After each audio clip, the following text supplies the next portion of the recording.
Hello everyone and welcome back to our YouTube channel. In this video, I'm going to show you how to fix OkCupid dating app not working. First, we'll start with something very simple yet powerful.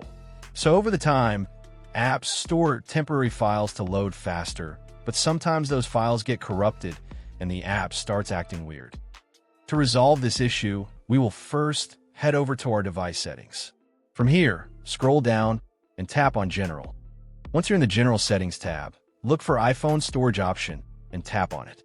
Over here, you can either search for the app or you can scroll down and look for it. Then tap on the app. On the next screen, you need to tap on the Offload app option.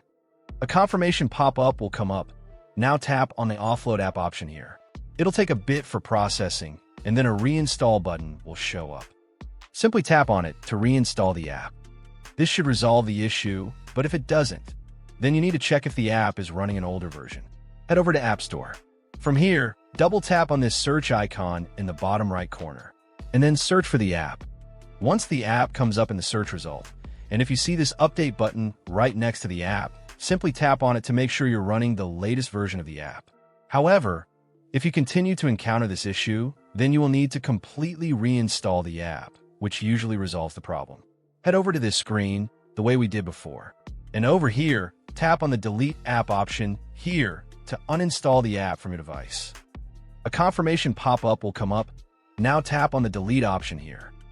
Once uninstalled, open up App Store and search for the app in the search bar. After the app comes up in the search result, simply click on this cloud icon to install it back onto your device. Hopefully, this resolves the issue. If it does, consider sending a super thanks to support our channel. And also don't forget to hit the subscribe button. We'll see you in the next video.